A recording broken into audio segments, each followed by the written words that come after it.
Please don't forget to like the video, hit the subscribe button and smash the notification bell. Thank you so much. This is a story of an unusual beginning. A story of how one man, through unexpected circumstances, became the father of two brothers. And it is the story of how these two brothers, from seemingly humble origins, rose through every steps to become part of the most influential and powerful families in Ghana. This is the incredible story of the Mahamas. It all began from a single point. Emmanuel Adama Mahama, born on 19th August 1917 in Damango, the northern part of Ghana. It was the 1900s. The British colonial administration has just introduced formal education to Ghana, then the Gold Coast. While initially limited, education was seen as a key tool for social and economic advancement. As the push for independence grew, education became a cornerstone of nationalist movements. Educated Ghanaians were seen as essential to leading the newly independent nation, and Emmanuel Adama Mahama was well suited to be a teacher. In fact, he was very educated. His hair. You will notice that I make use of the students whenever possible. It's not clear as to how Emmanuel Adama Mahama was able to gain access to education during the British colonial era, especially in the northern part of Ghana. Although Western education in the north began with the Kalek White Father School, which was opened in Navongo in 1888, even with that, its formal and broad inception was in 1909. Back in the 20th century, after the country had gained independence, most teachers flocked from teaching into politics. Teachers, often among the most educated and aware of the injustice of the colonial era, felt firsthand the limitations and discriminations imposed by the British. This bred a desire for change and self-determination, and Emmanuel Adama Mahama was no exception. He was the first Minister of State for the Northern region under the Nkrumah government. He also served as a senior presidential advisor during Ghana's Third Republic under Hillary Liman. He was the first MP for the West Gonja constituency during Ghana's First Republic. Beyond his political achievement, Mr. Adama was a savvy businessman, a prominent and prosperous rice farmer who carved out wealth alongside his public service. It's not really clear as to whether Mr. Adama had two wives or maybe more, cause each of his two sons have different mothers. Anyway, this is the foundation upon which our story begins. The life of Emmanuel Adama Mahama, a man whose journey will set the stage for a family's rise to prominence.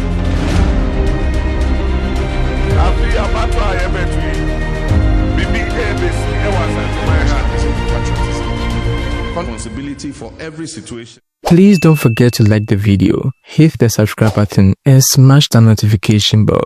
Thank you so much. But the story does not end with Emmanuel Adama Mahama. His legacy, his drive and his influence would continue through the next generation, shaping the future of Ghanaian politics. The torch was passed on unknowingly at the time to his sons, one of whom, John Dramani Mahama, would leave an undeniable mark on Ghana's history.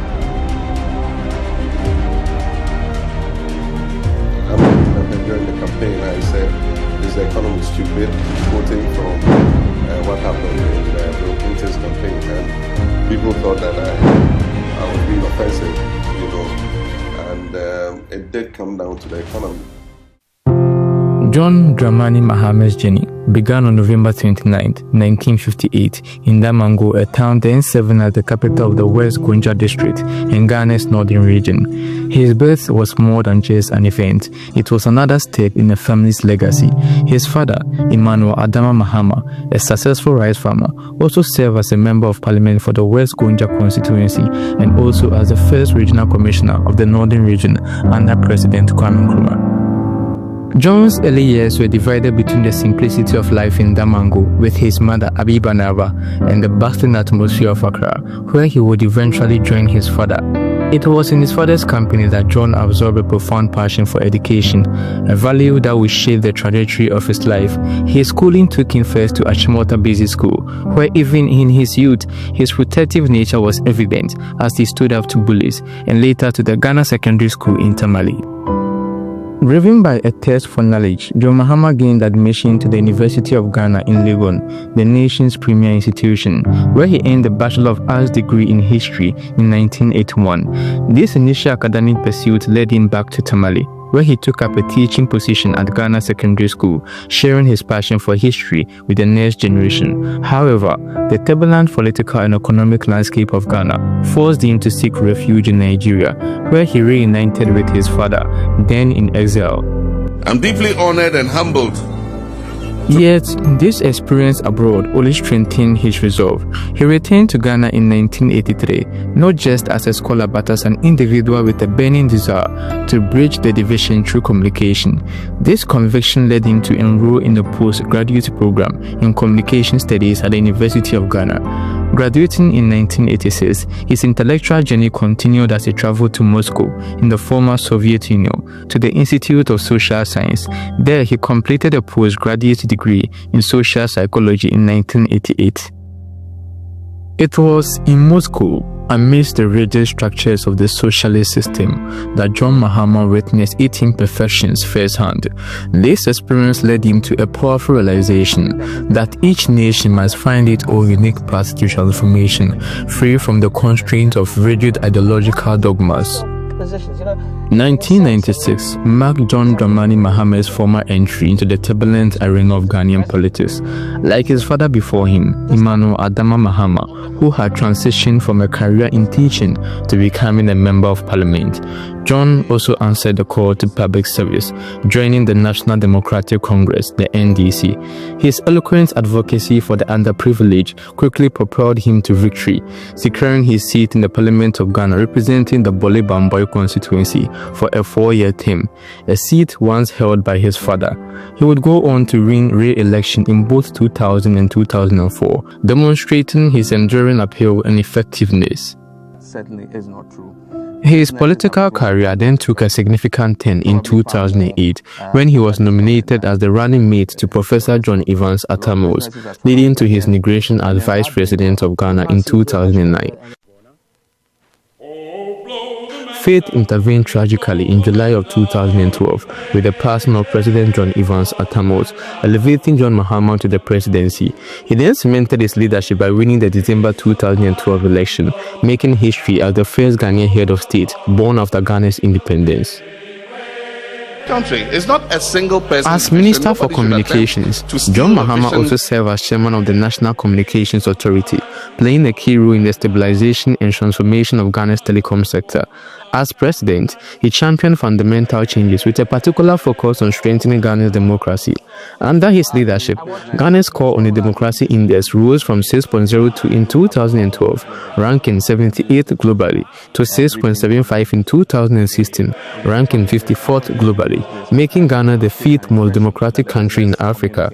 Throughout his life and political career, John Mahama has been a steadfast champion of the underprivileged, a unifying figure who transcends tribal divisions, a strong advocate for public education, and a visionary leader dedicated to transforming Ghana. Ghanaians are doing well. While Emmanuel Adama Mahama's political journey reached its peak as Member of Parliament, his son, John Dramani Mahama, will traverse a political path that would eventually lead him to the highest office in the land. He not only followed in his father's footsteps by entering into politics, but surpassed him, navigating the complex stages of Ghanaian politics from assemblyman to MP to ultimately becoming president of the country, solidifying the Mahamas family lasting impact on Ghana's history.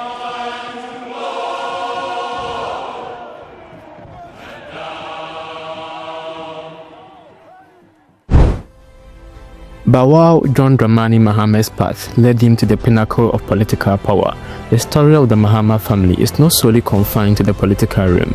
The influence and legacy of Emmanuel Adama Mahama extended to his other son, Ibrahim Mahama, whose story would unfold in a different yet equally impactful direction. This is where the narrative shifts, introducing the entrepreneurial force that is Ibrahim Mahama and charting his distinct course within the formidable Mahama family. Ibrahim Mahama, born on January 29, 1971, is not simply a businessman. He's a force of entrepreneurial ambition in Ghana. He is the founder of Engineers and Planners, the largest indigenous-owned mining company in West Africa, a testament to his vision and drive. Beyond his flagship enterprise, he owns a diverse portfolio of other businesses in Ghana, showcasing his expansive reach and influence. Born into a family of significant public service, he is the younger brother of John Dramani Mahama, who served as president of Ghana from 2012 to 2016, and now the current president of the country. Ibrahim's origin traces back to Piasi in the northern region of Ghana, the son of Emmanuel Adama Mahama, the former Minister of Agriculture and the first Minister of the northern region under Ghana's first president, Dr. Kwame Nkrumah. His mother, Joyce Tameklu, hailed from Keta in the Volta region of Ghana, adding to the rich tapestry of his heritage. Early in his life, he moved to the United Kingdom, where he studied at the College of North London. Following his studies, he resided in London, gaining valuable experience working for a property development company. At the age of 26, Ibrahim Mahama realized schooling wasn't his thing. Being confined in the four walls of a building is not what his soul and heart wanted. He wanted to face reality, which is a life of unexpected circumstances, and find his way out of it. After all, even after school, he still has to make money, so why don't he start early? With all things being equal, he dropped out of college. Upon his return from London, Ibrahim Mahama embarked on his entrepreneurial journey, establishing Engineers and Planners in 1997. This company, now a cornerstone of his business empire, has become a significant employer in Ghana, providing livelihood for over 3,000 Ghanaian employees. His entrepreneurial vision extends beyond mining and construction. In 2004, he invested in his Swatri Poultry Farms, a significant player in the poultry industry, producing 150,000 eggs and 10,000 live broilers daily. He is also a key investor in Jata Cement, a fully Ghanaian-owned cement processing factory located in Tama. Construction of this factory began in 2011, with operations which commenced in the first quarter of 2018 and created 1,200 direct jobs and produced 2 million tons of cement annually. His impact has been recognized internationally as he received the 2018 African Achievers Award in London, being named African Industrialist of the Year. His success is evident in his personal life as well, as he became the first individual in Ghana to own a Bombardier C-04 luxury private jet named Jata. Beyond his business endeavors, Ibrahim Mahama is also driven by a passion for philanthropy. Following the loss of his mother to cancer, he became a strong advocate for cancer awareness and research, co-founding the Joyce Tameklu Cancer Foundation.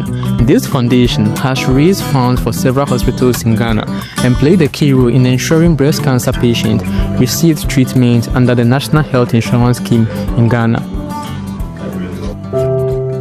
It is clear that the foundation was laid long ago. Emmanuel Adama Mahama, a man who skillfully navigated both the world of business and the arena of politics, imbued his sons John Dramani Mahama and Ibrahim Mahama with an undeniable legacy. It is as if his very DNA carried the seeds of ambition and achievement passed down through generations.